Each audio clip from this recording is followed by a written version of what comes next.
One, it's used for documentation, profiles and logins, right? So this is going to be a place where you have all that stored with one section. Some of the times the clients are going to ask you, what accounts have you built? And also you want to be able to hand this over to them because they should have access to this as well. A lot of times I'll share my Excel doc, and then when they look at it, they go, oh wow, you've been doing a lot of work.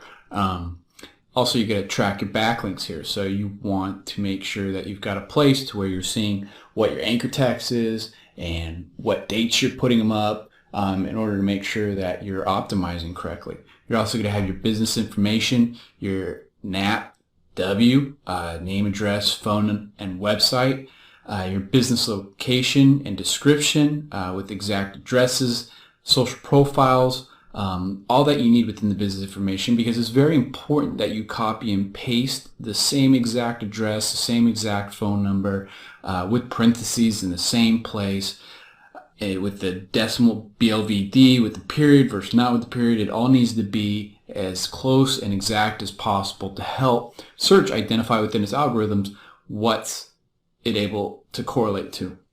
You're also going to input your competitor research, starting metrics, search engine results. So let's take a look at the workbook. So this is the business info page. This is where we're going to put everything around the business. Some businesses may have multiple addresses, the name, the full address, and this is really so that way we can keep track, and it's as easy as coming back here and copy and pasting. You're going to also put in all your different social profiles, because on a lot of citations you're going to go to is that you're going to just copy and paste this in. The website, your business email, so you set up, if you're working with your client or you have your own business, you don't want to slam them with all the spam that comes from a lot of the accounts that you're going to set up. So you're going to make sure that you have your account setup email and you're going to have your business email. It's very important because business owner, all of a sudden they start getting slammed with hundreds of ISU, or they're getting Twitter updates, tons of different emails that just aren't going to help them. It's just going to muddy their day, and the point is to make their day filled with calls and clients and customers. You're also going to have your area for your hashtags, so that way it's easy to come back. Braces would be a hashtag, in hashtag Invisalign.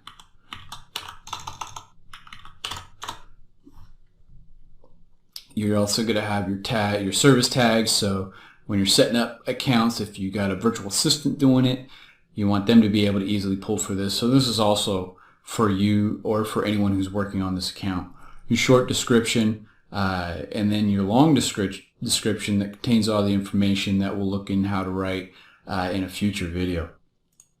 Primary keywords that you're targeting, we're going to go over how to identify that within the keyword video. You're going to have your search. This is a search volume per month. Your difficulty and suggested bid. This gives us an idea of even potentially how to state how much you're actually worth, because if you're driving 10 to 20 braces searches per month, right, and the $10 per search, that's $200 right there that they're not spending in paid advertising, but they're getting it through organic. So it's one of the ways to look at it. Then your profiles pages, you're going to have email, the type, the site page. So like this is a directory, local.dispatch.com, the email, username, your password, notes. Notes may be approved in 3 to 4 days. Make sure to check back up on whatever variation or note that you need to make. Sometimes you come across a citation that it's a pay-only citation, and it's what you want to bring up to your client, and you say, hey, we need to get this because it's got good metrics that's going to help us rank better, and all your competition is doing it.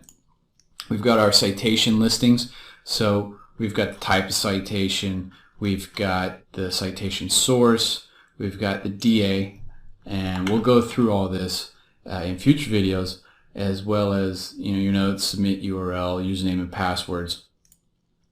You got the backlinks, so 8/14/2016 as an example, we placed on worldmap.harvard.edu a backlink we had received from them. I know that they stopped allowing to do this but it's just an example of what you could have. So maybe you have ada.org and your anchor is best orthodontist for braces, and then the Chomp Orth, your destination URL is your home page, and then it's just it could be a blog comment, and then the date. So it's an example of how you would use this portion of the workbook. And then we have your competitors. So this is where you want to list those that we're going up against, and you want to put what their metrics are, the number of backlinks, and the domain. So we start reverse engineering what they're doing, but it also is our target. So we need something to shoot for, so that way we can beat out what they've got going on and dominate them. Then our starting metrics, like if it's a brand new site, all this stuff is going to be 1 or 0 for keywords. If it's an existing client site, it'll give us an idea where we'll be able to compare, hey, this is where we're started, this is where we're at. You see the benefit that we've been getting and how much better off we are now. And then just some generic rankings like orthodontist West Hills, Invisalign, braces. And you want to make sure in local that when you do these that you're looking at within that geolocation. Google's using proximity search, so depending on where you're at, it's going to give you different types of search results, in which I found that the closer you are to the business, you could test it yourself with, especially on your mobile, is that you go within that business and sometimes that business will come up number 1. So it can be a good thing in your favor where if you're at that location or they're searching from their location and they're coming up number 1, that's a lot of, or not a lot of times, but there's times where that's because it's proximity based search. As you get further out, it can change. And you can see that when you try and look at things from a distance. So based on where you're at versus where your client's at, you can get different results. Overall, this is the SEO workbook. It is very important to set up and set it up correctly. And as we go through some of these other videos and we start gathering this information, we're going to be putting it in here so that way we've got the ability to have a place that we can go to, or one of our employees can go to, our virtual assistant, or anyone that's helping us on the account has a place to leverage all the information in one place. And if the client ever wants it, you